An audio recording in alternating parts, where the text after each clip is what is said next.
Subscribe now and press the bell icon. Never miss an update.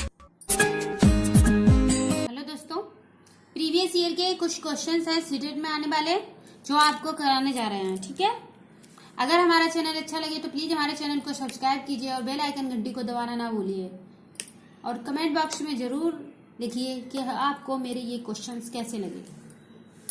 ठीक है, व्यवहार का करना पक्ष में आता है, तो जो व्यवहार है वो पक्ष में क्या करना आता है, जैसे कि सीखने के गतिक क्षेत्र, सीखने के भावात्मक क्षेत्र, सीखने के मनोवैज्ञानिक क्षेत्र या सीखने के संज्ञानात्मक क्षेत्र।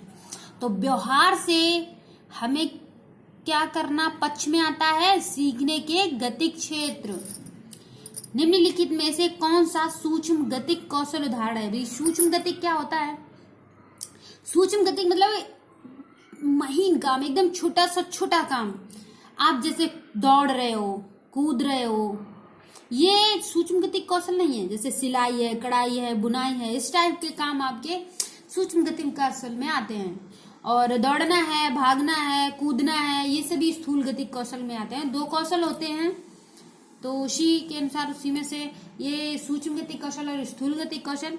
तो सूक्ष्म गतिक कौशल के बारे में पूछा गया है, चढ़ना, दौड़ना, कूदना मतलब फुदकना, लिखना। तो कौन सा इसमें सूक्ष्म गतिक कौशल होगा? तो लिखना होगा, क्योंकि लिखना, कढ़ाई, बुनाई, सिलाई सभी चीजें सूक्ष्म गतिक कौशल होती हैं।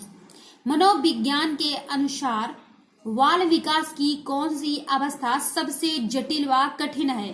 ठीक है, तो मनोविज्ञान के अनुसार हमारे जन्म के बाद से बहुत सारी अवस्थाएं, जन्म के बाद हमारे शरीर में बहुत सारे चेंजमेंट होते हैं और उसमें अवस्थाएं होती हैं, शैशवावस्था, बाल्यावस्था, किशोरावस्था, प्रौढ़ावस्था, वृद्धावस्था, इस प्रकार से अवस्थाएं चलती हैं। तो सबसे कठिन अवस्था कौन सी होती है? तो किशोरावस्था ही होती है, क्योंकि यही अवस्था ऐसी है जब हम बच्चों के संवेगों को कंट्रोल नहीं कर पाते।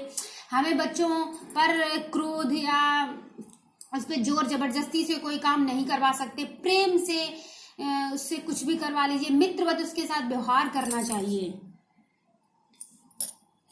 वृद्धि को प्रभावित करने वाले कारक कौन से हैं? तो वृद्धि को प्रभावित करने वाले कारक पर्यावरण है, स्वास्थ्य है, आहार है, सभी वृद्धि को प्रभावित।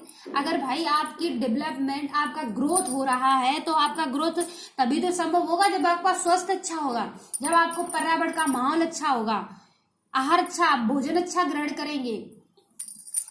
एक गर्भधान की अवस्था में एक स्त्री को अच्छा पोषण क्यों दिया जाता? क्योंकि उसका शिशु अच्छा जन्म हो, उसमें कोई कमी ना हो।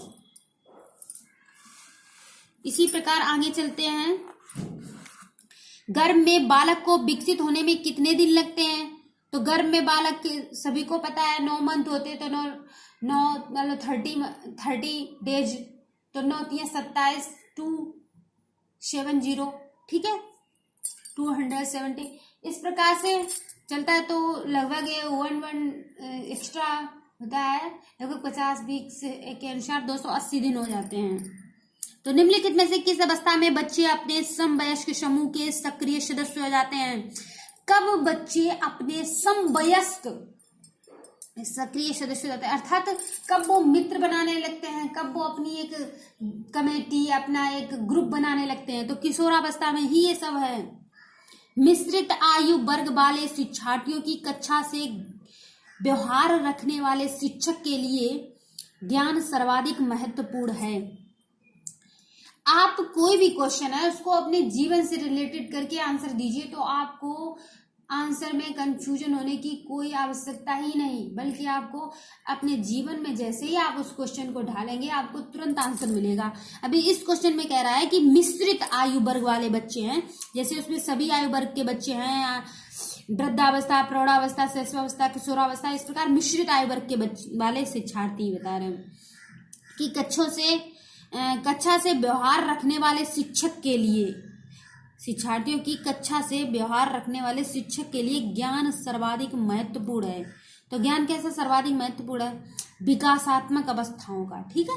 सामाजिक आर्थिक पृष्ठभूमि से वहां कोई मतलब नहीं है, सांस्कृतिक पृष्ठभूमि से कोई मतलब नहीं है, उनके अभिभावकों के व्यवसाय से हमें कोई मतलब नहीं है। हमें विकास करना है, सभी अवस्थाओं के बच्चों का, चाहे वो किसी अवस्था का बच्चा हो। निम्नलिखित में से कौन सा सूक्ष्म गतिक कौशल का उदाहरण है? आपको अभी कुछ देर पहले ये क्वेश्चन बताया था, ये रिपीटेड हो गया है, तो इसमें लिखना सूक्ष्म गतिक कौशल होगा। बालक का प्रारंभिक विकास मुख्यतः किस पर निर्भर है? तो बालक का जो प्रारंभ में सबसे पहले विकास कहाँ पर उसका निर्भर होता है? माता पिता पर, या वातावरण पर, या विद्यालय के वातावरण पर, या समझ में? अरे भाई, सबसे पहले बच्चा जन्म लेगा माँ से, तो माँ और पिता ही उसका सब सर्वप्रथम उन्हीं पर निर्भर होगा, तो माता पिता होगा इसका आंसर। ठीक है, इस प्रकार आपको नेक्स्ट दिन नेक्स्ट क्वेश्चन पढ़ाएंगे। ये सभी क्वेश्चन प्रीवियस ईयर पेपर में आए हुए हैं, कोई भी मैंने आपको फालतू का क्वेश्चन नहीं पढ़ाया है।